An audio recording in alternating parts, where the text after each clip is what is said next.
Bismillahirrahmanirrahim. Assalamualaikum warahmatullahi wabarakatuh.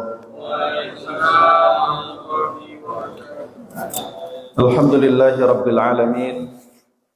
Alhamdulillahilladzi arsala rasulahu bil huda wa dinil haqq liyudhhirahu 'alad dini kullihi wa kafa billahi shahida. Asyhadu an la ilaha illallah wa asyhadu anna Muhammadan abduhu wa rasuluh. Allahumma salli ala sayyidina wa maulana Muhammadin wa ala alihi wa ashabihi wa sallim tasliman katsira. Amma ba'du, rabbi shrah li sadri wa yassir li amri wahlul 'uqdatam min lisani yafqahu qawli. Subhanaka la ilma lana illa ma 'allamtana innaka antal alimul hakim. Allahumma 'allimna ma yanfa'una wanfa'na bima 'allamtana wa zidna ilman ya rabbal alamin.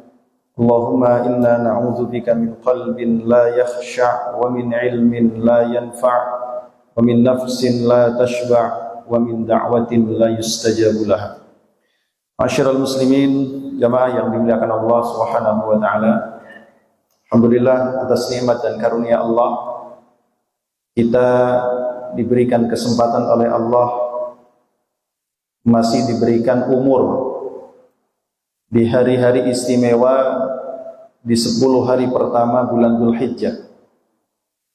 Tidak hanya itu, Allah masih menyempurnakan untuk kita semua nikmatnya yang zahir maupun yang batin, wabil khusus nikmat iman, nikmat Islam, yang dengan kedua nikmat itu sampai dengan detik ini kita masih menikmati indahnya, lezatnya rukuk, sujud, beribadah kepada Allah Subhanahu wa taala.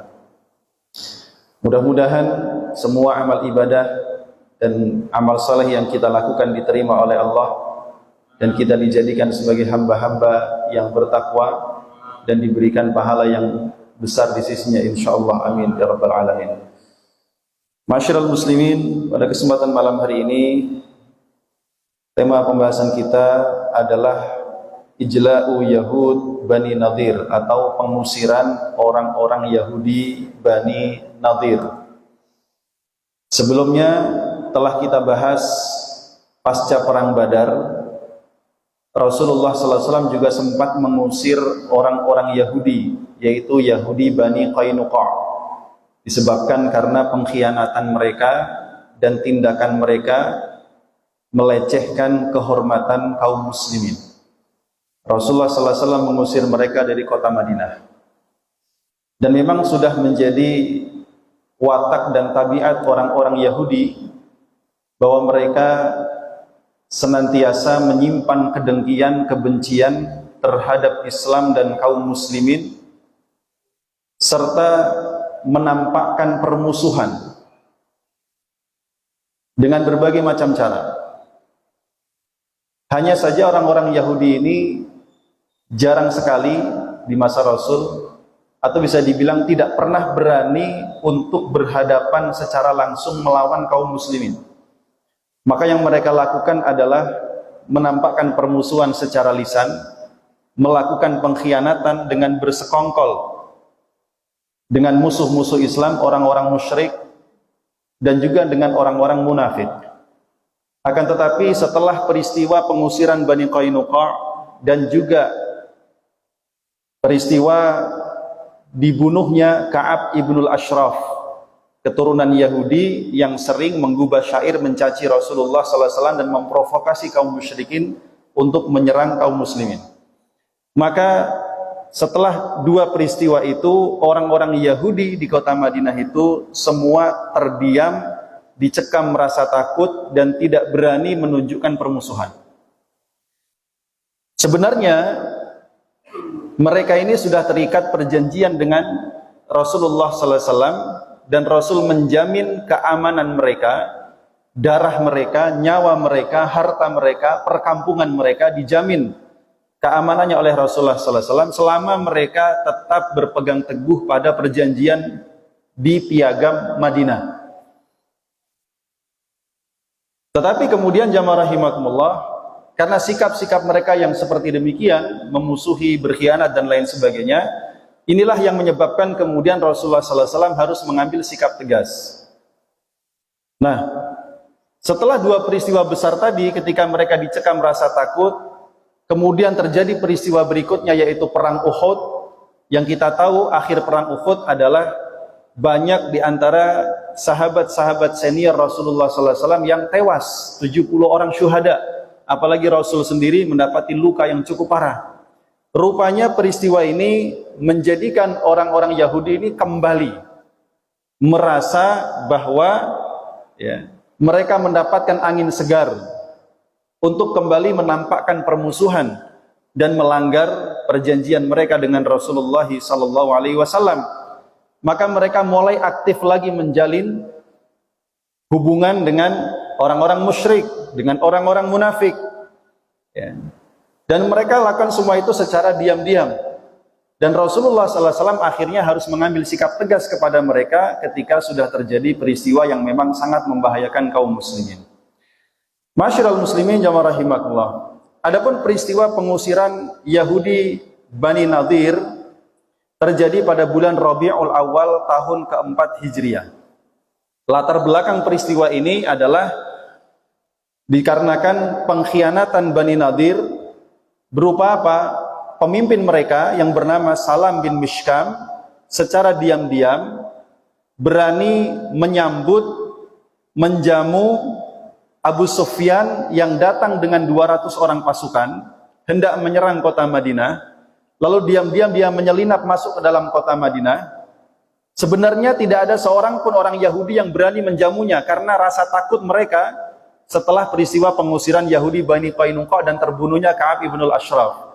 Tapi Salam bin Mishkam ini nekat. Secara diam-diam dia menampung Abu Sufyan, dia jamu, dan dia memberitahukan kepada Abu Sufyan tentang titik-titik lemah kota Madinah. Sehingga hal ini membuat Abu Sufyan kemudian berhasil membunuh beberapa orang sahabat Rasulullah SAW lalu kabur meninggalkan kota Madinah. Dan ketika Rasul mengejar mereka, mereka berhasil lolos. Kemudian pengkhianatan yang kedua adalah karena mereka menolak memberikan bantuan persenjataan kepada Rasulullah SAW ketika Rasul meminta bantuan kepada mereka sebelum berangkat menghadapi kaum musyrikin pada perang Uhud. Padahal mereka ini sudah terikat perjanjian bahwa jika ada satu pihak yang diserang oleh musuh dari luar kota Madinah, maka pihak yang lain harus bersedia membantu. Artinya ini ada pelanggaran janji. Kemudian yang ketiga, jamaah rahimakumullah, ketika Rasulullah SAW datang ke tempat mereka bermaksud meminta bantuan untuk membayar diat 2 orang yang terbunuh oleh sahabat Rasulullah SAW, justru mereka bersekongkol secara diam-diam untuk membunuh Rasulullah SAW. Nah, 3 rangkaian pengkhianatan inilah yang kemudian menjadikan Rasulullah SAW bersikap dengan amat sangat tegas kepada mereka. Adapun kronologi peristiwanya jamaah rahimakumullah, bahwa kita tahu pada kesempatan yang lalu kita membahas tentang pembantaian di Sumur Ar-Raji' dan Bi'ru Ma'unah. Ada 10 ditambah 70 sahabat Rasulullah SAW yang tewas dibantai oleh musuh. Lalu ada di antara sahabat Rasul yang kemudian berhasil lolos atau dilepaskan dalam perjalanan kembali ke kota Madinah. Dia ini membunuh 2 orang dari Bani Amir yang dia kira bahwa 2 orang ini adalah musuh daripada Rasulullah SAW, padahal Rasul telah memberikan jaminan keamanan kepada keduanya. Nah, sahabat Rasul yang melakukan ini namanya Amr bin Umayyah Ad-Dhamri. Dia bunuh 2 orang itu, sehingga akhirnya Rasulullah SAW harus membayarkan diat 2 orang yang terbunuh ini. 1 orang diatnya, dendanya adalah sekitar 100 ekor onta. Berarti kalau 200 ekor onta yang harus Rasul bayarkan kepada Bani Amir, suku asal dari 2 orang yang terbunuh ini. Maka Rasul pun bermaksud mendatangi Bani Nadir, meminta bantuan kepada mereka untuk membantu membayarkan diat ini. Maka berangkatlah Rasulullah SAW bersama dengan beberapa orang sahabatnya. Rasul mampir ke Masjid Quba, beliau sholat 2 rakaat, kemudian melanjutkan perjalanan sampai ke perkampungan Bani Nadir. Lalu Rasul disambut di sana, Tentu sambutan orang Yahudi adalah secara basa-basi karena mereka sangat membenci Rasulullah sallallahu alaihi wasallam. Ya, dan Rasulullah menyampaikan maksud dan tujuannya, dan mereka mengatakan dengan kalimat yang amat sangat indah. Dia mengatakan, wahai Abul Qasim, tentu kami akan membantu Anda seperti yang Anda inginkan dalam hal apapun yang Anda butuhkan untuk kami bantu. Lalu Rasulullah SAW dipersilahkan duduk di tempat yang sudah disediakan. Maka duduklah Rasul bersama dengan sahabat Abu Bakar, Umar, ada Ali, ada Uthman, dan beberapa sahabat lainnya. Nah, di belakang layar, orang-orang Yahudi Bani Nadir ini, apa namanya Pak? Kasak kusuk, bisik-bisik. Mereka mengatakan, ya, kalian tidak akan pernah mendapati kesempatan seperti saat ini. Maka siapakah di antara kalian yang mau naik ke atas benteng ini lalu melemparkan batu kepada laki-laki itu biar dia mati sehingga kita terbebas dari dia? Ada salah seorang di antara petinggi mereka mengatakan, jangan kalian lakukan hal itu. Sungguh kalian tahu bahwa laki-laki ini pasti akan mendapatkan informasi dari langit tentang rencana kalian. Nah, ini tandanya apa Pak? Tandanya orang Yahudi sebenarnya dalam hati mereka tahu ini benar-benar seorang nabi. Ya. Tapi begitulah Allah Subhanahu wa taala mengatakan dalam Al-Qur'an dalam banyak ayatnya, walamma ja'ahum bil bayyinati qalu hadza sihrun mubin. Ketika nabi yang mereka dulu menunggu-nunggunya telah benar-benar datang kepada mereka dengan membawa bukti-bukti kebenaran, justru mereka mengingkarinya, mendustakannya, dan menuduhnya membawa sihir. Ya. Tetapi peringatan itu tidak digubris oleh yang lain. Karenanya salah seorang di antara mereka yang bernama Amr bin Jahash bin Ka'ab, dia mengatakan, aku yang akan melemparkan batu kepada dia. Maka dia pun naik ke atas benteng. Ketika dia hendak bersiap melemparkan batu kepada Rasulullah SAW, Rasul dapat informasi benar dari langit, Jibril datang. Maka Rasul pun berdiri dan segera pergi meninggalkan sahabat-sahabatnya tanpa bicara. Rasul berdiri pergi, ya. Ya paling banter beliau menyampaikan saya ada keperluan tanpa menyebutkan secara spesifik. Ya. Ketika sahabat-sahabat Rasul mulai sadar kok Rasul lama nggak balik-balik, akhirnya mereka pamitan juga. Ketika di tengah jalan dia menemui ada seseorang yang datang dari arah pusat kota Madinah, dia bertanya, apakah engkau bertemu dengan Rasulullah SAW? Dia menjawab, Rasul sudah kembali pulang ke Madinah. Maka sahabat-sahabat Rasul tadi menyusul balik ke Madinah, menemui Rasulullah SAW, dan Rasul pun menyampaikan alasannya kenapa beliau pergi meninggalkan ke perkampungan orang-orang Yahudi Bani Nadir. Nah, setelah itu jamaah rahimakumullah, Rasulullah SAW ya, memerintahkan kepada para sahabatnya untuk bersiap-siap melakukan pengepungan kepada Yahudi Bani Nadir. Tapi sebelum itu Rasul kirimkan utusan namanya Muhammad bin Maslamah untuk memberitahukan kepada orang-orang Yahudi Bani Nadir tentang keputusan Rasulullah SAW terhadap mereka. Apa pesan Rasulullah SAW? Rasul berpesan kepada Muhammad bin Maslamah agar menyampaikan kepada mereka, keluarlah kalian dari negeriku ini. Ya, jadi sebelum dikepung, Mbak, sebenarnya mereka ini sudah diusir oleh Rasulullah SAW. Karena sungguh kalian telah melanggar janji yang aku buat dengan kalian dengan bermaksud melakukan pengkhianatan, yaitu percobaan pembunuhan. Aku berikan kepada kalian waktu paling lambat 10 hari.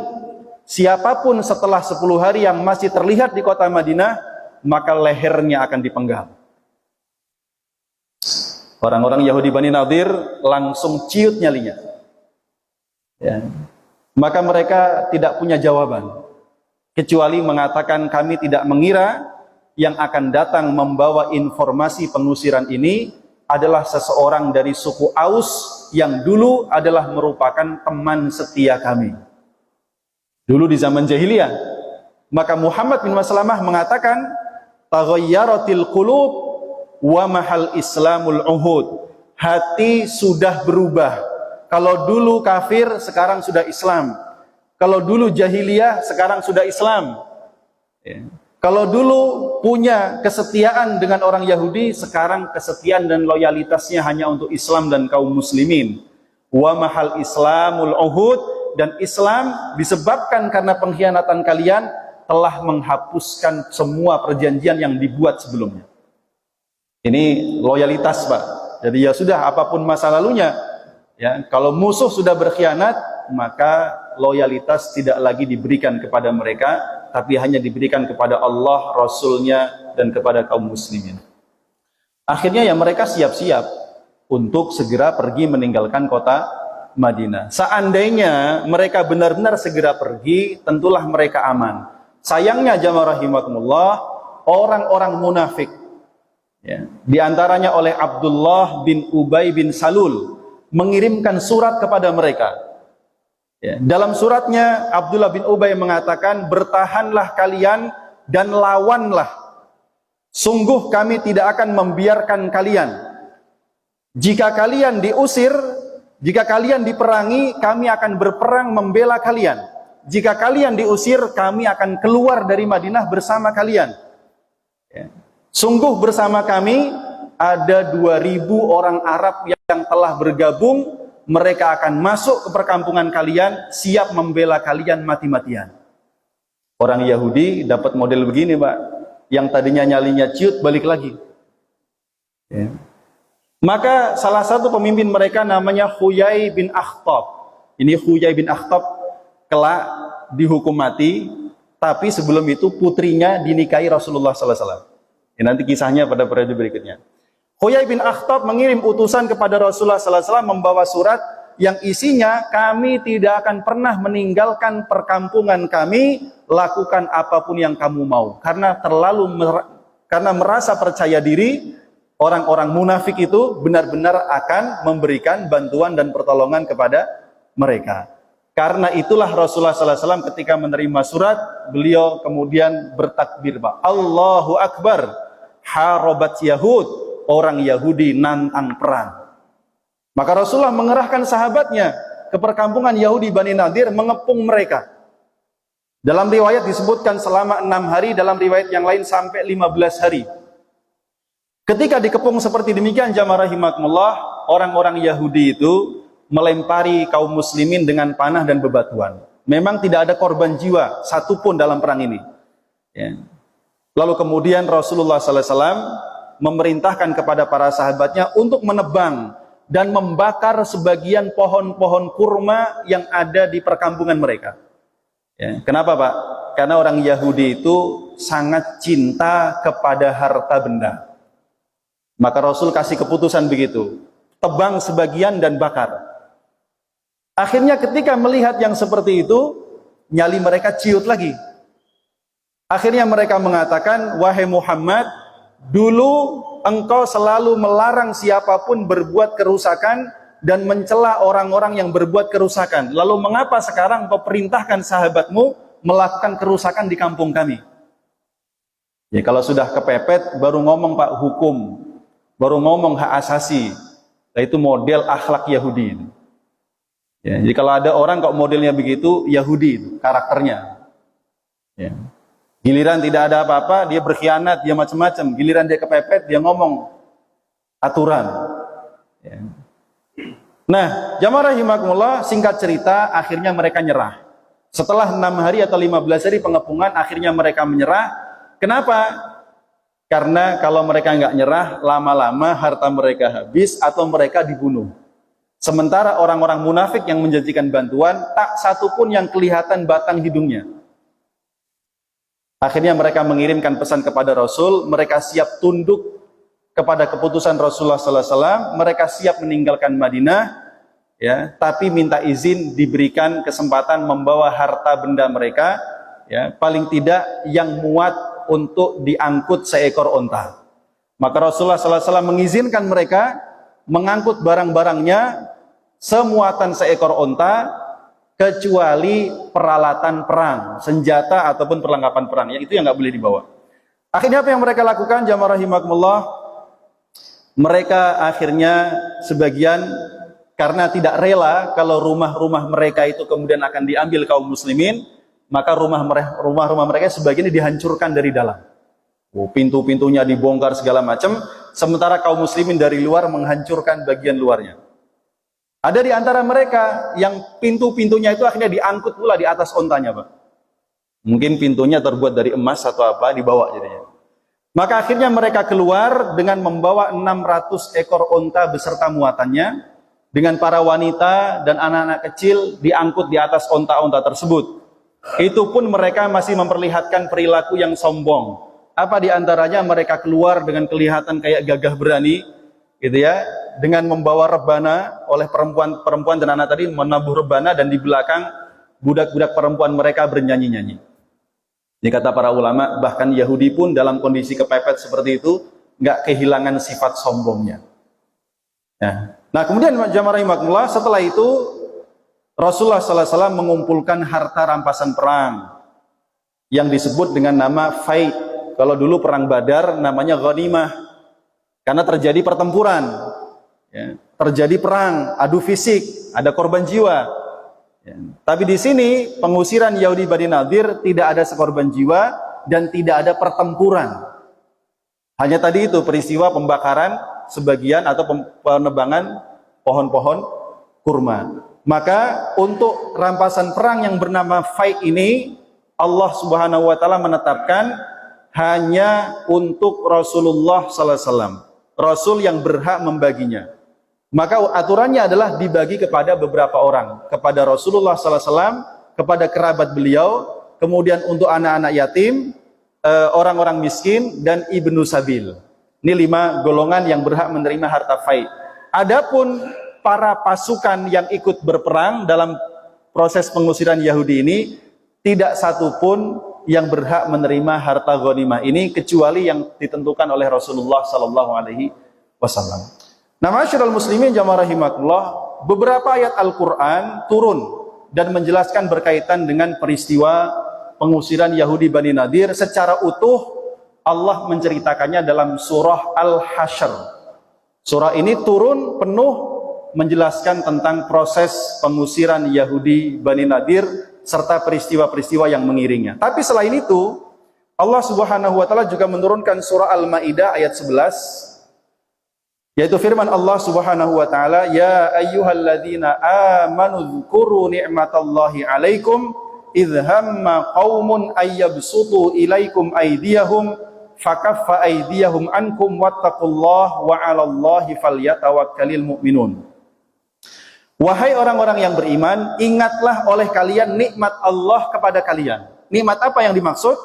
Ketika suatu kaum bermaksud untuk menimpakan keburukan, menyerang kalian dengan tangan-tangan mereka, maka Allah yang menghalangi tangan-tangan mereka itu sehingga tidak bisa menimpakan keburukan kepada kalian. Ini maksudnya Allah mengingatkan bagaimana Allah menyelamatkan Rasulullah SAW sehingga orang-orang Yahudi tidak berhasil mencelakai dan membunuh Rasulullah SAW. Ya. Lalu kemudian ditutup, wattaqullah, karenanya bertakwalah kalian kepada Allah dan bertawakallah hanya kepada Allah Subhanahu wa taala. Jadi orang-orang beriman selama dia punya ketakwaan dalam hati dan tawakal, pasrah dalam meminta perlindungan kepada Allah Subhanahu wa taala, Allah menjamin perlindungan dan keselamatan mereka kecuali takdir yang ditetapkan oleh Allah bagi mereka. Kemudian jamaah rahimakumullah, Allah juga menurunkan Al-Baqarah 256. Ini ayatnya kita hafal. La ikraha fid din. Qad tabayyana ar-rusydu minal ghayy. Tidak ada paksaan dalam memilih agama Islam, sesungguhnya telah jelas perbedaan antara yang benar dengan yang sesat. Hal ini berkaitan dengan orang-orang Ansor. Ketika orang-orang Yahudi Bani Nadir diusir, sebagian mereka mengatakan begini, "Ya Rasul, bagaimana dengan anak-anak kami yang ada di sana?" Loh, kok bisa? Zaman dulu, Pak, orang-orang Yahudi, orang-orang Ansor ini saat masih zaman jahiliyah, mereka itu sulit sekali punya anak. Kalaupun punya anak, seringnya mati. Karenanya sebagian mereka itu bersumpah dan bernazar, kalau mereka ditakdirkan punya anak, anaknya akan dijadikan Yahudi. Karenanya ada sebagian orang-orang Arab dari kalangan Ansor ini, ya, yang masuk di dalam orang-orang Yahudi Bani Nadir. Itulah maksudnya. Maka ketika diusir ini mereka merasa, anak kami gimana? Nah, maka itu kemudian Rasulullah SAW memberikan keputusan. Ya sudah, berikan pilihan kepada mereka. Kalau mereka mau masuk Islam, ya mereka aman. Tapi kalau mereka nggak mau masuk Islam, ya harus pergi bersama dengan orang Yahudi Bani Nadir, karena itu segolongan. Ya, maka diceritakan oleh Ibnu Hisham, tidak ada yang masuk Islam dari orang Yahudi Bani Nadir kecuali 2 orang saja. Yang lainnya pergi. Makanya la ikraha fid din. Tidak ada paksaan dalam menganut memilih agama Islam, karena antara kebenaran dan kesesatan itu sudah jelas. Maka faman yakfur bitaghuti wa yu'min billah faqad istamsaka bil urwatil wuthqa. Barang siapa yang mengingkari taghut lalu beriman kepada Allah, berarti dia berpegang teguh dengan tali agama yang sangat kokoh. Lan fisama laha, yang tidak akan pernah terputus. Wallahu sami'un alim. Ya. Baik, masyarul muslimin jamaah rahimakumullah. Sekarang kita coba uraikan bagaimana pemaparan Al-Quran, atau bagaimana cara Allah menceritakan tentang pengusiran Yahudi Bani Nadir dalam Al-Quran. Ini tidak sekedar cerita, tapi memiliki begitu banyak pelajaran-pelajaran yang sangat berharga. Surah Al-Hasyr jamaah rahimakumullah, ini mudah-mudahan waktunya cukup sampai Isya, tinggal 20 menit. Surat Al-Hasyr dimulai dengan kalimat Sabbahalillahi ma fis samawati wa ma fil ardi wa huwal azizul hakim. Dimulai dengan kalimat tasbih. Maha suci Allah, ya, yang hanya baginya semua yang di langit dan semua yang di bumi. Dan dialah zat yang maha perkasa lagi maha bijaksana. Kalimat tasbih artinya Allah itu maha sempurna dan terbebas dari semua kekurangan termasuk sifat zalim. Allah ingin mengungkapkan apa yang diceritakan setelah ayat pertama ini berupa pengusiran Yahudi Bani Nadir, itu bukan tindakan zalim dari Allah, karena Allah maha suci dari sifat zalim dan sifat-sifat buruk lainnya. Karena apa? Karena yang punya langit, yang punya bumi dan semua isinya ya Allah. Maka Allah itu Al-Aziz, maha perkasa, dia bebas melakukan apa saja. Al-Hakim, tapi Allah juga bijaksana, tidak akan mendolimi siapapun di antara hambanya. Lalu kemudian di ayat yang kedua jamaah rahimakumullah, huwallazi, dialah Allah, zat yang akhraja, mengusir, alladzina kafaru, orang-orang kafir, min ahlil kitab, dari golongan ahlul kitab, yaitu Yahudi Bani Nadir. Ya, Bani Nadir adalah Yahudi, mereka ahlul kitab, tapi Allah menyebutnya sebagai orang kafir, Pak. Ya, ini jelas, clear. Maka siapapun, meskipun dia mengaku pengikut Taurat, pengikut Injil, tapi karena mereka tidak beriman kepada Rasulullah SAW, tidak beriman kepada Al-Quran, dan tidak mau masuk Islam, mereka adalah orang kafir. Jelas, Pak? Jadi jangan sampai nanti ada keraguan di sini. Karena Allah menyebutnya sebagai orang kafir dari golongan ahlul kitab. Ahlul kitab yang dianggap tidak kafir kalau dia masuk Islam. Nah, itu sama seperti surah Al-Bayyinah. Ya, lam yakunil ladzina kafaru min ahlil kitab. Nah, disebutkan tuh wal musyrikin, disejajarkan ahlul kitab dengan musyrikin disejajarkan karena sama-sama tidak mau masuk Islam dan mengingkari Rasulullah SAW dan Al-Quran. Jadi Allah mengusir orang-orang ahlul kitab Yahudi Bani Nadir ini min diyarihim, dari kampung-kampung mereka, li awwalil hasyr, dalam pengusiran yang pertama. Ya, sebelumnya sudah ada Bani Qainuqa, tapi Yahudi Bani Nadir ini kali pertama terusir dia. Ya. Kenapa? Ya karena tadi pengkhianatan mereka dan percobaan mereka untuk membunuh Rasulullah sallallahu alaihi wasallam. Ma dzanantum ayyakhruju. Kalian wahai umat Islam tidak pernah menyangka kalau mereka akan bisa keluar dari Madinah. Kenapa Pak? Karena Yahudi ini di kota Madinah itu sudah ratusan tahun. Dan mereka itu menguasai pasar, menguasai ekonomi. Mereka juga memanipulasi kekuasaan dan politik di sana. Mereka pula yang menciptakan perang antara orang-orang Arab dari suku Aus dan Khazraj. Sangat kuat. Ya. Tetapi makanya di sini judulnya huwallazi akhraja. Allah yang mengusir mereka, bukan kamu. Bukan engkau wahai Muhammad, bukan kaum muslimin. Kenapa? Supaya kita tahu bahwa pemain utama dalam peristiwa ini bukan kaum muslimin, tapi Allah Subhanahu wa ta'ala. Adapun Rasulullah sallallahu alaihi wasallam dan kaum muslimin, Allah berikan kemuliaan dengan jihad mereka, dan mereka akan diberikan pahala atas jihad itu. Ya. Ma dzanantum ay yakhruju wa dhannu, sedangkan mereka orang-orang Yahudi itu menyangka annahum mani'atuhum husunuhum minallah. Mereka mengira benteng-benteng mereka itu akan dapat melindungi dan menjaga mereka dari Allah. Bayangkan orang Yahudi itu berusaha melindungi diri mereka dari Allah. Padahal mereka tahu Allah itu adalah yang mengutus Nabi Musa, yang mengutus Nabi Isa, yang menurunkan Taurat, yang menurunkan Injil, yang menciptakan langit, menciptakan bumi. Mereka tahu. Begitulah akhlak Yahudi, Pak. Ya. Jadi Yahudi itu Allah aja mau dilawan gitu. Bahasa gitu. Apalagi kalau cuman manusia gitu. Rasul aja mau dicelakai. Apalagi cuman kita. Ya. Makanya kalau ada orang yang husnudzon sama Yahudi, bahaya itu. Ya. Yahudi selama dia Yahudi, ya, maka karakter umumnya seperti itu. Kecuali orang-orang yang Allah berikan hidayah masuk Islam. Ya.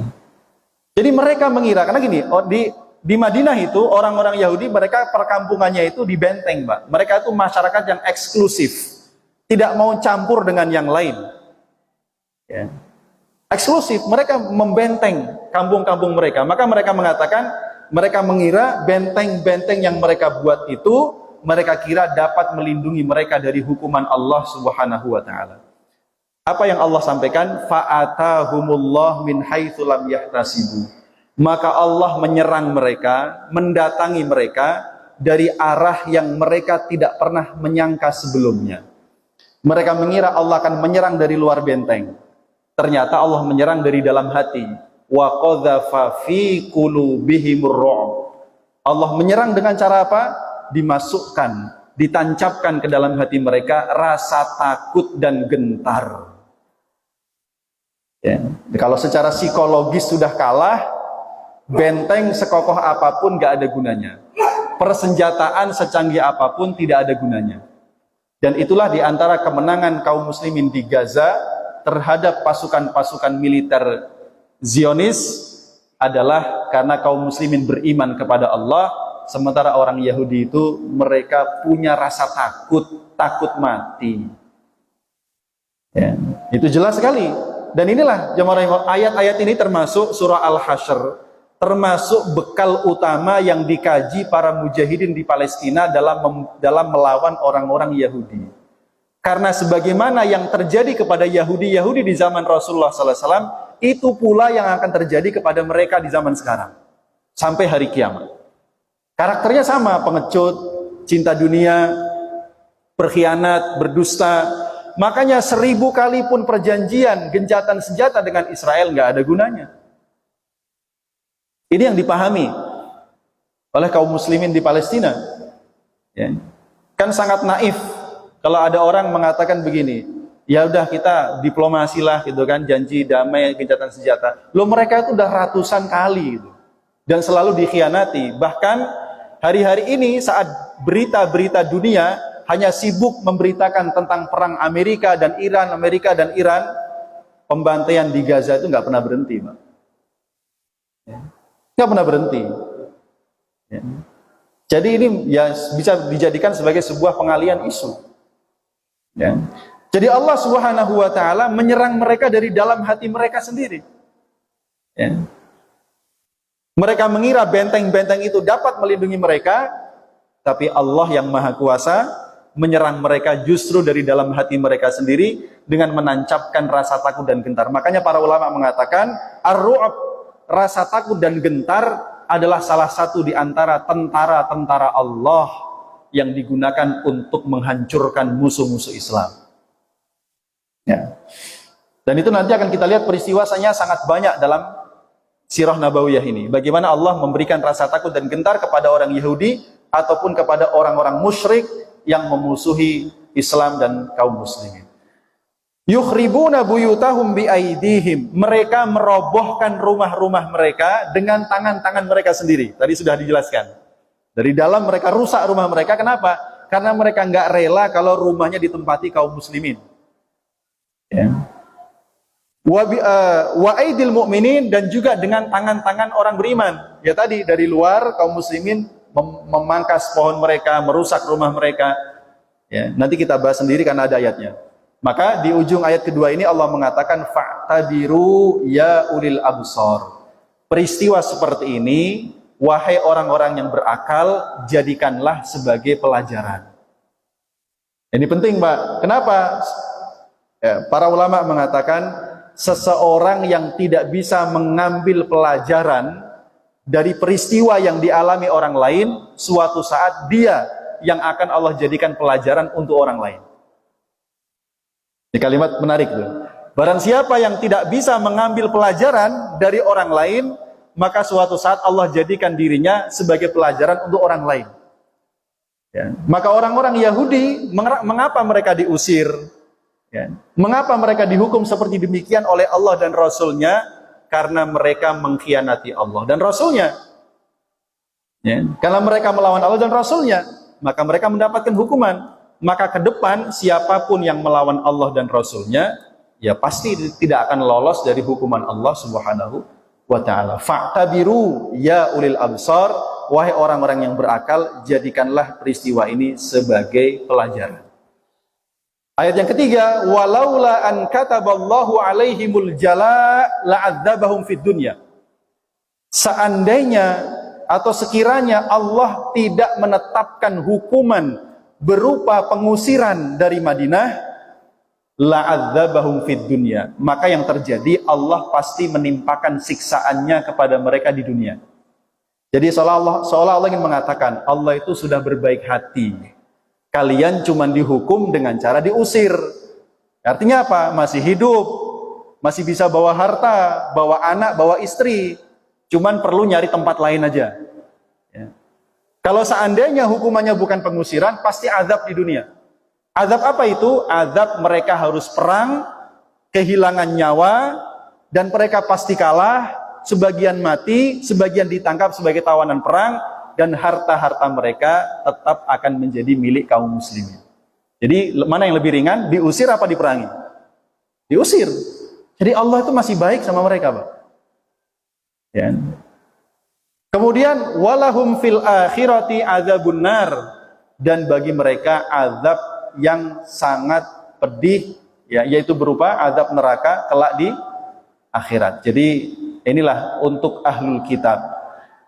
Orang-orang Yahudi yang kafir plus memusuhi Allah dan Rasul-Nya, mereka dapat hukuman di dunia dan kelak mendapatkan siksaan neraka di akhirat.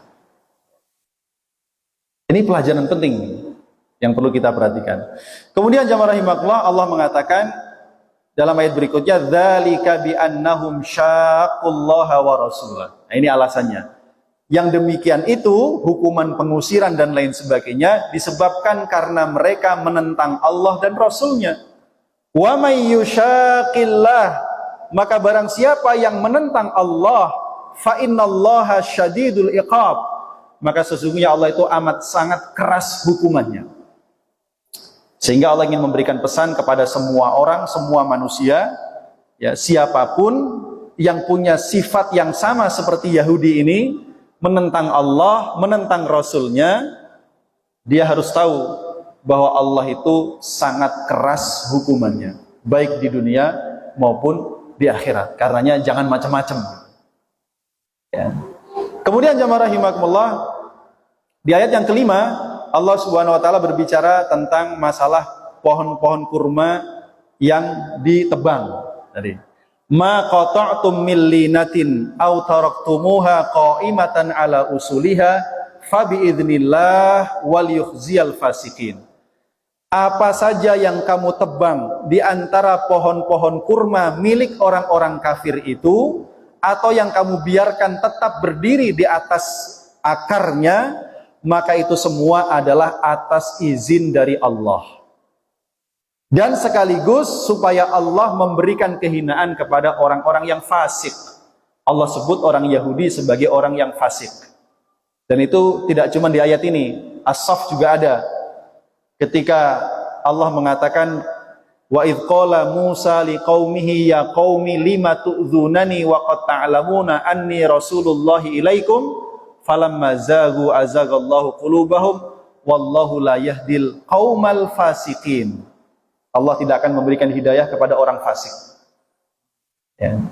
Jadi Allah ingin mengatakan di ayat ini, ayat yang kelima dari surah Al-Hasyr, bahwa penebangan kurma itu yang menjadi keputusan Rasulullah SAW sudah diberikan izin dan diridhoi oleh Allah Subhanahu wa Ta'ala. Tapi ini menarik, Pak, dari sisi fikihnya, para ulama mengatakan bahwa hukum asalnya secara fikih, ketika umat Islam ini berjihad menyerang perkampungan musuh, hukum asalnya tidak boleh merusak bangunan, tidak boleh menebang pohon, tidak boleh membunuh binatang ternak, ya, apalagi rakyat-rakyat sipil yang bukan tentara dan tidak mengangkat senjata.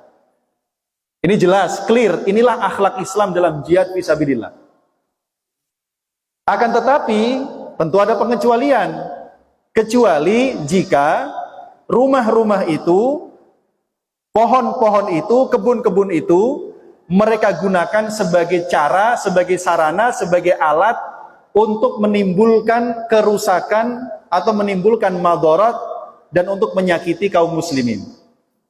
Nah, maka ini menjadi sebuah pengecualian. Maka ketika Rasulullah SAW tadi memerintahkan para sahabat untuk membakar sebagian pohon-pohon kurma itu dan menebangnya, itu adalah dalam rangka untuk melemahkan musuh. Makanya nggak ditebang semuanya, seperlunya saja. Ini boleh. Karena jihad itu tujuannya bukan untuk menyakiti musuh, tapi untuk menundukkan, ya, pemimpinnya dan pasukan perangnya yang menghalang-halangi Islam dan kaum muslimin. Adapun rakyat sipil, mereka dalam jaminan keamanan. Harta mereka, kehormatan mereka, rumah-rumah ibadah mereka, fasilitas-fasilitas sosial mereka, ya, semuanya dijamin keamanannya selama tidak digunakan sebagai tempat untuk menyerang kaum muslimin. Ini menarik, dari sisi fikihnya seperti demikian.